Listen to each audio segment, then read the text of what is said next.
Hello' বন্ধু বান্ধৱীসকল, মোৰ নতুন এটি ভিডিঅ'লৈ আপোনালোক সকলোকে স্বাগতম জনাইছোঁ। ৰাতিপুৱা শুই উঠি বিচনাখন ধুনীয়াকৈ পাৰি ল'লোঁ। তাৰপাছত এফালে বেটাই পঢ়ি আছে। লেচন 25টা সেইখিনি কৰিলা।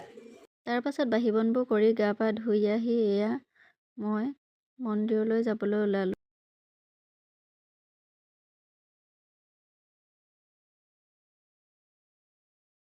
এয়া মই মন্দিৰ পালোঁ। এইফালে চাকি গছ জ্বলাই ল'লোঁ।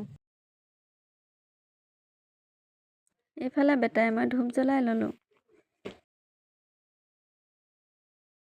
এইফালে মহাদেৱক অলপ গাখীৰ অৰ্পণ কৰি তাৰপিছত পানী দি ধুনীয়াকৈ ধুৱাই দিলোঁ।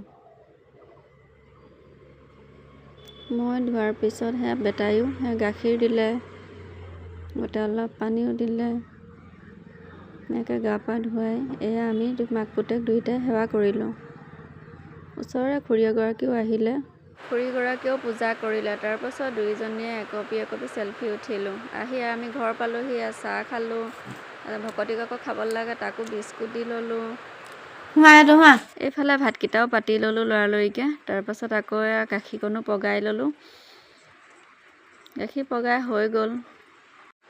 দৈ অলপ আছিলে, গৰম ভাতৰ লগত দৈ গাখীৰ দিলোঁ। তাৰপিছত ময়ো দৈ অলপ খাই পিনে কুন্দুলি অলপ লাগি আছিলে, কুন্দুলি ছিঙিবলৈ গ'লোঁ।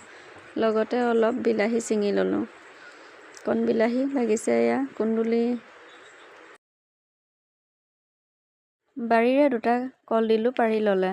তাৰপাছত এফালে দেখিছেনে, গৰু পোৱালিটো থ'বলৈ যাওঁতে কণামুচৰি বগলী। ঘৰ আহি পাই অলপমান গৰম কাপোৰ আছিলে, এতিয়া গৰমলৈ অহা দেখি এইবোৰ নালাগে, গতিকে ৰিভানখনত গোটেইখিনি ভৰাই ল'লোঁ। ৰাতি ভাত বনালোঁ। আজি মটৰ, আলু আৰু বিলাহী দি এনেকৈ বনাই ল'লোঁ। ভাত পানী খাই বৈ ৰাতি বেটাই মোবাইল চাইছে, মটু পটলু। ঠিক আছে, আজিলৈ ইমানেই। Bye bye.